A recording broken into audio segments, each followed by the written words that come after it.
అందరికీ నమస్కారం. ఇప్పుడు మన ఛానల్కి ప్రముఖ ఆధ్యాత్మికవేత్త వాస్తు పండితులు వైవిఎస్ఎస్ గిరిరావు గారు మన ఛానల్కి విచ్చేశారు. నమస్కారం గురువుగారు. నమస్తే నేను గురువుగారు, మనకి జనరల్గా చీమలు అనేవి మట్టిలో కానీ లేకపోతే బయట పుట్టల దగ్గర కానీ కనిపిస్తూ ఉంటాయి. కానీ ఈ మధ్యకాలంలో మన ఇంట్లో కూడా చీమలు తిరుగుతూ ఉంటాయి. వీటికి గల కారణాలు ఏంటి, వివరించగలుగుతారా?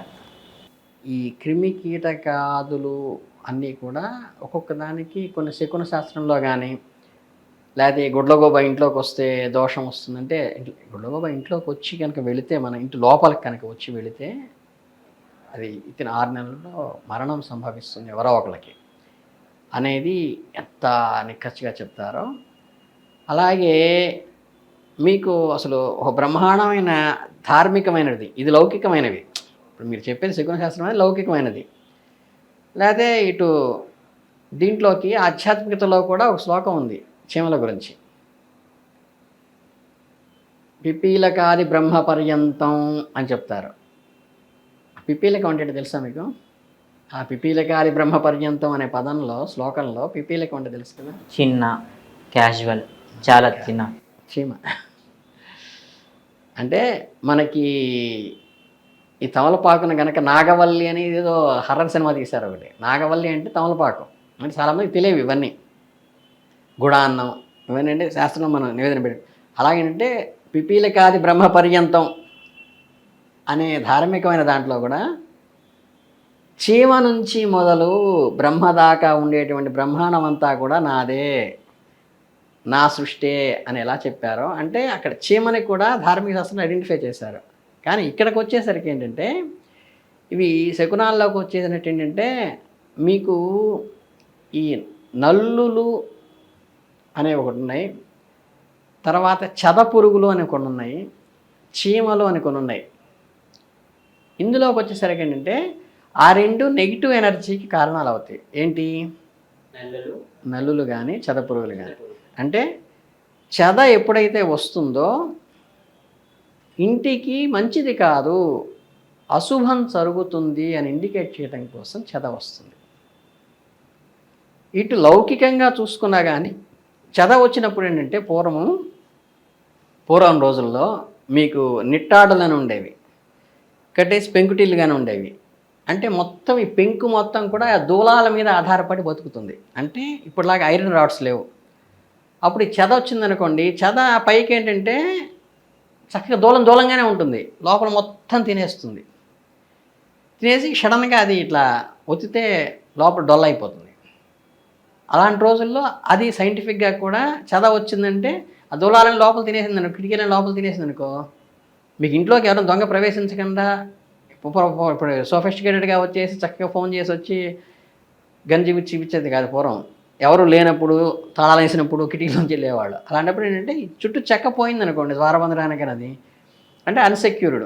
ప్లస్ పైన ద్వారబంధనం పోతే దూలం విడిగి మీద పడిందంటే, స్లాబ్ రాలి పడితే ఎట్లా మరణాలు జరుగుతాయి, భూకంపాలు అసలు మరణాలు జరుగుతాయి. కాబట్టి అది లౌకికంగా కూడా చెప్పారు.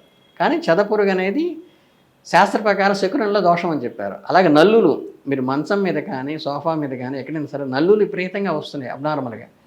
మీకు ఇన్ని 100 ఇళ్ళు ఉన్నాయి, ఎన్నో సంవత్సరాలు, ఇప్పుడు మీకు దాదాపు మీకు 25 ఏళ్ళు ఉంది, నాకు 50 ఏళ్ళు ఉంది అనుకో. 50 ఏళ్లలో మా నల్లి ఇంట్లో ప్రవేశించి మంచం మీద కానీ సోఫాలో కానీ నిరంతరం నల్లు విపరీతంగా వచ్చినాయి అనేది మ్యాక్సిమం నా లైఫ్ పీరియడ్లో 1-2 సార్లు వచ్చినాయి, ఒక 2 నెలలు 6 నెలల్లో. మీ లైఫ్లో మీరు చూసుంటే ఒకసారి చూసుంటారేమో నల్లులు రావడం అని, మంచాల మీదకి కానీ లేకపోతే సోఫాల మీదకి కానీ వచ్చినాయంటే అది కూడా దోషం. అంటే ఏంటంటే ఒక దుష్ట సంఘటన, ఇంట్లోంచి ఎవరైనా వెళ్ళిపోవటం కానీ, అనారోగ్యం పాలవటం కానీ, బెడ్డనడం కానీ జరగడానికి అవి సంకేతంగా చెప్తాం. ఇవి రెండు కూడా అందులో దోషాలు చెప్తే శుభాలు లేవు, నల్లులకు కానీ చదక్ కానీ.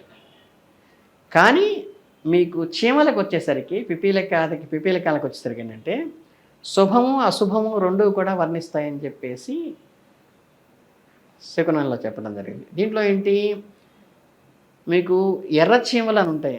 మీరు కరెంటు చీమలు అంటుంటారు మీరు మామూలుగా.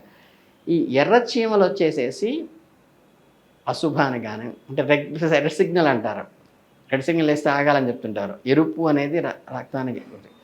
అలాగే నలుపు అనేది ఏంటంటే శుభాన్ని ఏంటంటే మీకు చక్కగా పెళ్లి కొడుకుని చేశారనుకోండి, మీరు బుగ్గన నల్లటి చుక్క పెడతారు.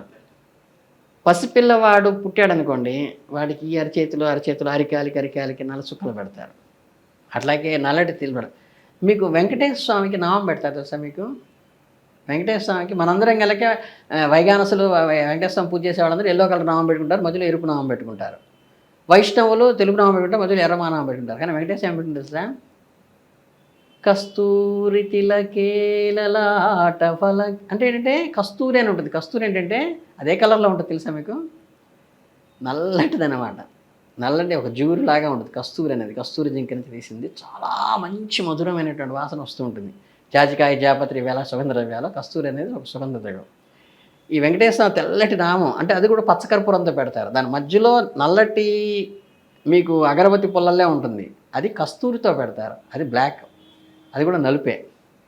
అలాగే అయ్యప్ప దీక్షలు, స్వామివారి దీక్షలు తీసుకుని మోక్షానికి వెళ్ళేవాళ్ళు చేసేవాళ్ళు నలుపు వస్త్రాలు ధరిస్తారు. అలాగే నల్ల దారం కట్టుకుంటుంటారు. అలాగే నల్ల పూసలు వేస్తారు. మాంగళ్యంలో శుభం అని చెప్పి నల్ల పూసలు వేస్తారు. అలాగే ఈ నల్ల చీమలు ఏవైతే ఉన్నాయో, ఈ నల్ల చీమలు కనుక అన్ఎక్స్పెక్టెడ్గా మీకు కొన్ని చోట్ల ఏంటంటే ఏదో పంచదార పొడో లేకపోతే ఇంకేవో పొడో రెగ్యులర్గా వాళ్ళ ఇంట్లో రోజు చీమలు ఉన్న వాడికి పట్టింపు లేదు. ఇప్పుడు మీకు శకునం కూడా చెప్పేది ఏంటంటే రోజు ఎదురొచ్చేవాళ్ళు, రోజు జరిగే విషయాలు, రోజు అరిచారు ఇంట్లో రోజు పొద్దుకు కొంతమంది అరుస్తుంటారు, బయటికి వెళ్ళేసే భర్తను అరుస్తుంటారు, పిల్లల్ని అరుస్తుంటారు. అది శకునం కిందకి రాదు. ఎప్పుడు అరవని వాడు సడన్గా చెడు మాట అంటారు, అపశకునం మాట మాడతారు. అప్పుడు దశకునంగా తీసుకోవాలి. అన్ఎక్స్పెక్టెడ్గా, అనుకోకుండా, ఊహించిన విధంగా. అలాగేంటంటే రోజు చీమలు తిరిగే ప్రదేశాలు కాకుండా మీరు అపార్ట్మెంట్లో ఉన్నారు, 4th ఫ్లోర్ 5th ఫ్లోర్లో ఉన్నారు. 4th ఫ్లోర్కి చీమ ఎక్కడి నుంచి వస్తుంది? చీమ ఒక్క ఇంత ఉంటుంది, అది పెరిగి అంత దాకా వచ్చి అక్కడ పెట్టుకోవాలి అంటే రాదు అన్ఎక్స్పెక్టెడ్గా. అలా కనుక మీ ఇంట్లోకి నల్ల చీమలు అన్ఎక్స్పెక్టెడ్గా వచ్చేసినాయి, చక్కగా ఈ గోడమ్మడి ఇలా వచ్చేసినాయి. అసలు చీమలు రావడానికి ఆస్కారం లేదు. Apartment 3rd floor 4th floor ఉన్నాం. ఎలా వచ్చినాయి అంటే దానికి శుభశకరంగా తీసుకోమంటాడు. అంటే అది జరిగినప్పుడు మీకు శుభాలు జరుగుతాయి. మీరు చూడండి, మంచి మంచి కలిసి వస్తుంది. అందువల్ల నల్ల చీమలు వచ్చినప్పుడు ఎప్పుడు దాన్ని డిస్టర్బ్ చేయకూడదు అంటారు. అలా ఎర్ర చీమలు వస్తాయి, కరెంటు చీమలు అంటారు కదా. ఎర్ర చీమలు వస్తాయి ఏంటంటే మీకు ఆస్తి నష్టం కానీ, మీరు అప్పు ఇచ్చిన వాళ్ళు ఎగ్గొట్టడం కానీ, ఆర్థికంగా ఒక రకం వెలితి రావటం కానీ, ఇలాంటివి ఎర్రచీమలు వచ్చినప్పుడు ఉంటుంది. అందుకని ఏంటంటే దానికి రక్షణ రేఖ ఏదో రాసేసి ఎర్రచీమలు వచ్చినప్పుడు వాటిని డిస్పోజ్ చేయాలి. అంటే వాటిని చంపకూడదు. ఎప్పుడు కూడా ఏ జీవిని కూడా చంపకూడదు. అంటే దానికి వ్యతిరేకమైన దాని పొమ్మలు లేక పొగబెట్టారంటారే, అలాగే మనకి నల్లులకు కానీ వీటికి కానీ ఏంటంటే వాడికి ఇష్టం లేని వాసనని అక్కడ చలగ చేసినప్పుడు అవన్నీ వెళ్ళిపోతాయి. అందుకని ఆ రకంగా. అలాగే మీకు పూర్వం ఏం చేసేవాళ్ళు తెలుసా? కేవలం చీమలు బతకడం కోసం మీరు పొలాల్లో వెళ్తూ ఈ పంచదార చల్లుకుంటూ వెళ్ళేవాళ్ళు. అలాగే ఏమైనా పప్పులు ధాన్యాలు ఉన్నాయనుకోండి, ఆ గట్టెంబడి వేసుకుంటూ వెళ్ళేవాళ్ళు. అంటే చీమలు తినాలని చెప్పి చీమలు తినటం కోసం ఆహారం వేసేవాళ్ళు. మన పెట్టెలను ఏదైతే పెంచుకుంటామో మన పొలాల గట్లకి వెళ్ళేటప్పుడు చీమలు తినటం కోసం జల్లుకుంటూ వెళ్ళాడు పూర్వం. అది చీమలకి ఆహారం వేస్తే కూడా చాలా తృప్తి వస్తుంది.